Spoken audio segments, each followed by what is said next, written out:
MS Swaminathan को लेकर के तो कोई डिबेट नहीं है। बहुत बड़े वैज्ञानिक हैं, वो कृषि को लेकर के, उनके काम को लेकर के उनको मिलना ही चाहिए था।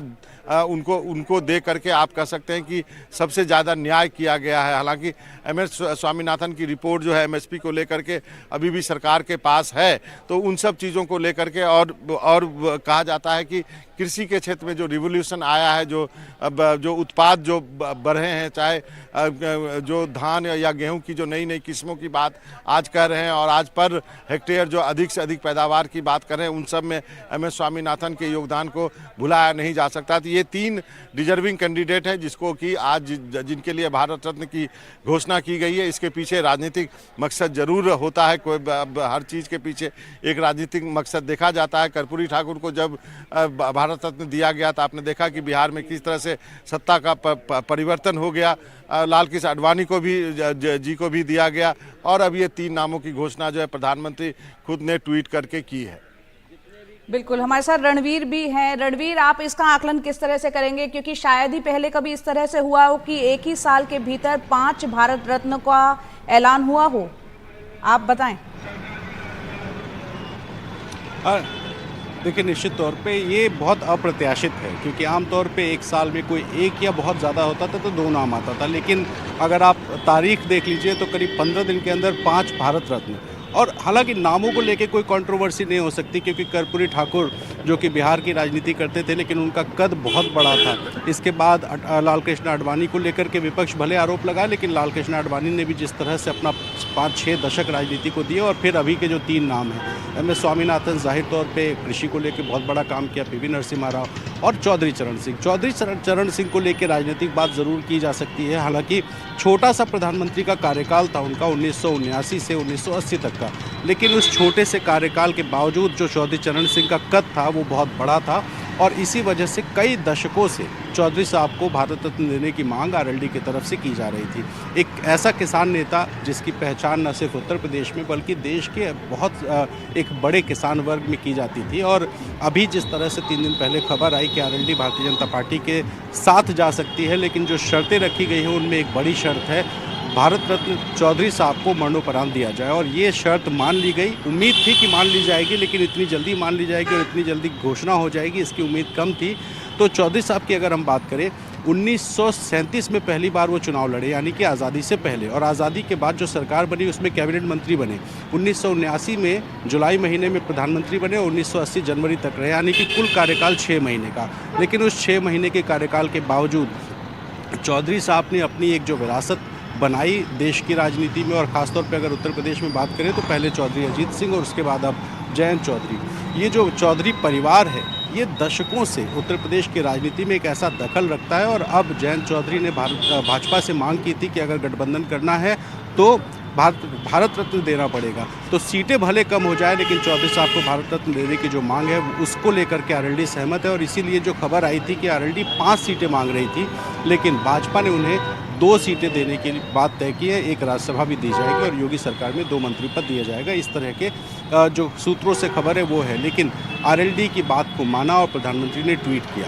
अब अगर आपने कहा आकलन की बात, तो एक साल में आमतौर पे इतने सारे अवार्ड्स नहीं दिए जाते हैं, तो राजनीतिक कारण भी हैं, चुनाव आने वाला है और भाजपा ने जो लक्ष्य रखा है वो असंभव सा दिखने वाला लक्ष्य है। क्योंकि एक बार कांग्रेस पार्टी को अगर छोड़ दें, इंदिरा गांधी की हत्या के बाद जब राजीव गांधी की सरकार बनी थी तो 404 नंबर आए थे। इस बार भाजपा ने उस नंबर को पार करने का लक्ष्य रखा है। और इसी वजह से आप देखिए कि बिहार, जहां भाजपा का परफॉर्मेंस अच्छा नहीं था, वहां कर्पूरी ठाकुर को अवार्ड दिया और उसके 4 दिन बाद नीतीश कुमार भारतीय जनता पार्टी के साथ आए। उत्तर प्रदेश की अगर बात करें तो वेस्टर्न यूपी में 8 सीटें सपा और बसपा गठबंधन को मिली थी 2019 में। और बसपा और सपा का वो गठबंधन भले टूट गया, और लेकिन पश्चिमी उत्तर प्रदेश में विधानसभा चुनाव में भी जो परफॉर्मेंस था बीजेपी का उतना अच्छा नहीं था और किसान आंदोलन भी हुआ था।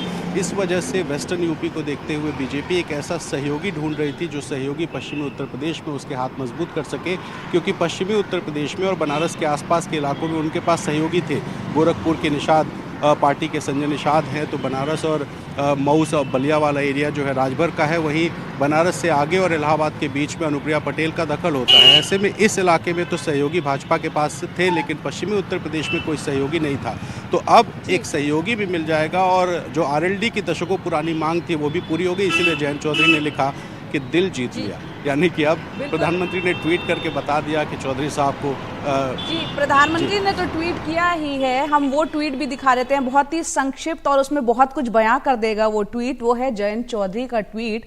जयंत चौधरी जो कि चौधरी चरण सिंह के पोते हैं, आरएलडी प्रमुख हैं, उन्होंने ट्वीट किया है, दिल जीत लिया। रणवीर, जैसे कि आप सूत्रों के हवाले से लगातार खबर दे रहे हैं कि अब बस शायद लगता है औपचारिक ऐलान होना भर बाकी है, क्योंकि ये ट्वीट अपने आप में बहुत कुछ कह देता है। काफी वक्त से चुप्पी चल रही थी जयंत चौधरी की, और जैसे ही इस भारत रत्न का ऐलान हुआ है, दिल जीत लिया, ये वो ट्वीट उन्होंने किया है।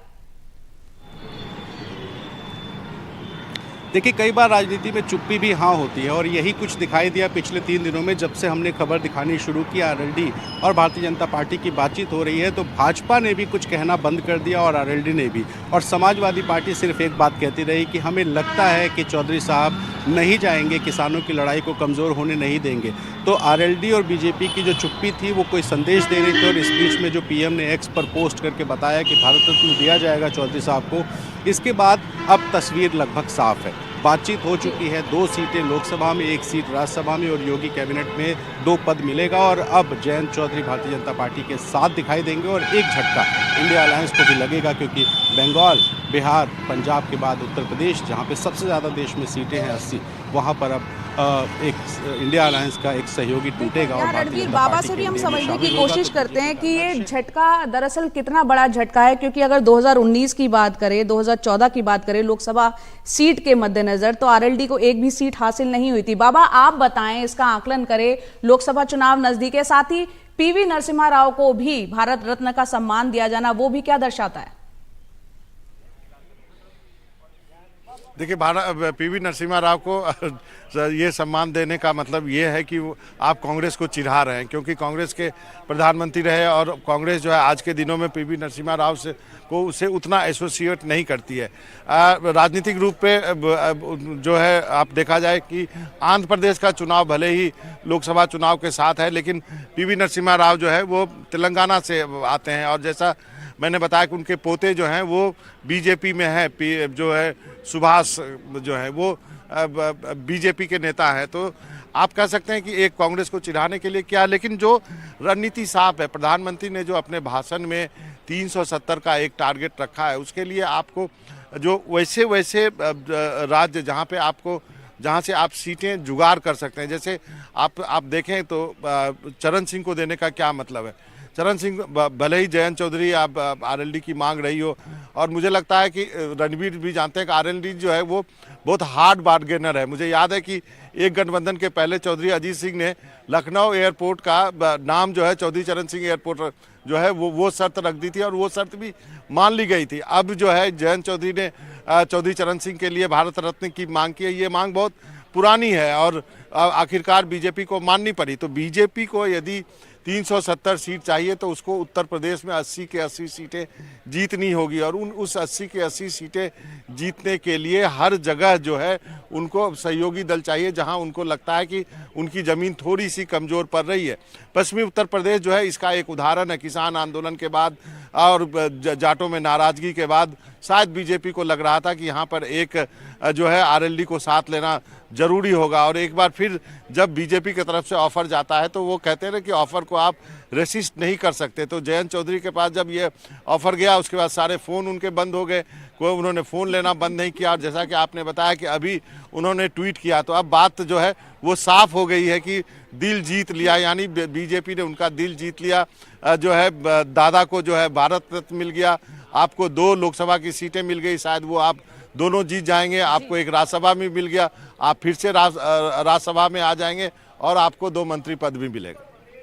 जी, बहुत बहुत शुक्रिया बाबा आपका, रणवीर आपका, इसका विश्लेषण करने के लिए। तो एक के बाद एक आज 3 भारत रत्न का ऐलान हुआ है। उससे पहले अगर हम देखें तो 2 और भारत रत्न का ऐलान हाल फिलहाल पिछले 15 दिन में हुआ है। ये वो 5 चेहरे हैं: पूर्व प्रधानमंत्री चौधरी चरण सिंह, पूर्व प्रधानमंत्री नरसिम्हा राव, डॉक्टर MS स्वामीनाथन जो कि कृषि वैज्ञानिक है, इसके अलावा बीजेपी के वरिष्ठ नेता, देश के पूर्व उप प्रधानमंत्री लालकृष्ण आडवाणी, और बिहार के पूर्व मुख्यमंत्री कर्पूरी ठाकुर को भारत रत्न। ये 5 ऐलान किए गए हैं 5 भारत रत्न के अब तक।